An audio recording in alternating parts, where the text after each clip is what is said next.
Hi everyone, today I just wanted to give you a nice simple tip on how to improve your bunker play. A lot of my lessons complain to me how much they struggle with bunkers, how inconsistent their strike is. They often thin them across the green, or a lot of the time simply leave it in the bunker. So I've got a really good exercise to get to really improve the consistency of your strike and improve the confidence of when you get into a bunker. So most people struggle with bunkers for one of two reasons. They thin it or they leave it in, and one leads to the other. So if you're scared of thinning the ball out to the other side of the green, there's a good chance that you're going to quit on the ball and leave the ball in the bunker. Okay, so first of all we've got to make sure that we never thin the ball. So that happens through having a really good setup. So the first thing I try to do is I try to lower my center of gravity. I have a nice wide stance. I really get lots of knee flex and stick my backside out, so that really ensures that I get very low, and that will help me to hit the sand.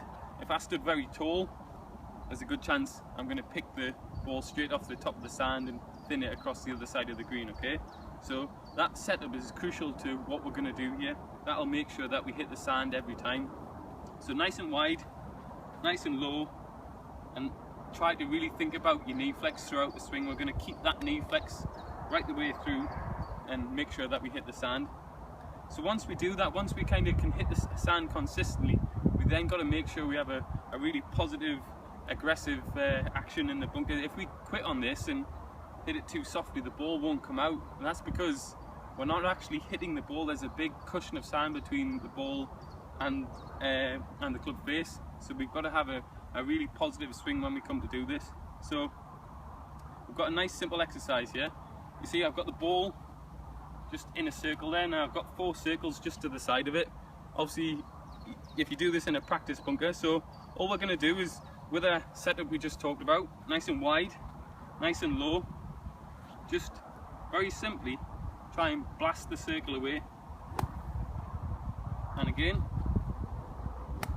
blast the circle away. So you see I'm really following through, making sure the club finishes behind my head. And then all I'm going to do when I come to hit the ball is exactly the same swing. Just stay down and make sure I get a full finish and just blast the circle away. So that way takes the worry of thinning the ball out of it, because we're staying down, but we've got that nice positive swing, swinging through it and just blasting a circle away rather than worrying about the ball.